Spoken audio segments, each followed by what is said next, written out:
Hello everyone, my name is Hawa Ahmed from the CSR Water Research Institute, and I'll be telling you about the presence of antibiotic-resistant bacteria in drinking water sources from the Greater Accra and why additional water treatment is needed at household levels.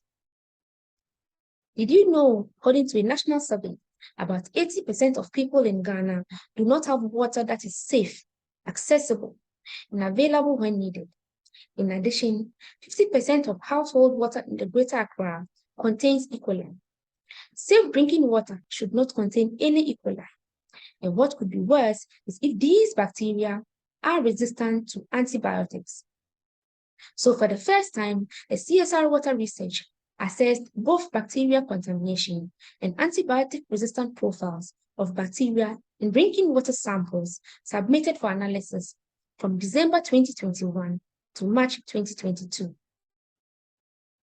We had three key findings. One, that well water was the most contaminated with E. coli, and about 50% of the tap water and borehole water were not safe for drinking. Secondly, regardless of the contaminated water source, E. coli isolates were most resistant to three antibiotics: cefuroxime, trimethoprim sulfamethoxazole, and amoxicillin clavulanate acid. These antibiotics are used for the treatment of common infections in Ghana. Finally, 58% of the E. coli isolates were multidrug resistant, that is, resistant to 3 or more antibiotic classes. These contaminations imply seepage of wastewater into water distribution lines and groundwater sources. Presence of resistant bacteria implies people using these contaminated sources are at risk of getting infections that are difficult to treat.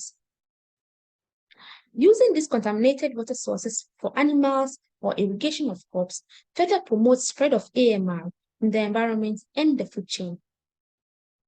As a result of these implications, we have 4 recommendations for key stakeholders. Immediately organize awareness to alert residents about the need for additional water treatment at household levels. Inform healthcare workers that patients can present with multidrug-resistant infections. Expand environmental AMR surveillance to include drinking water sources in the National Action Plan. Given that this study is in a limited area, we recommend further research on a larger scale to assess AMR risks associated with drinking water.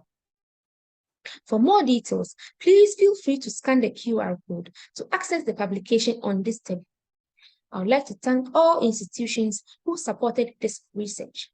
Thank you very much for your attention.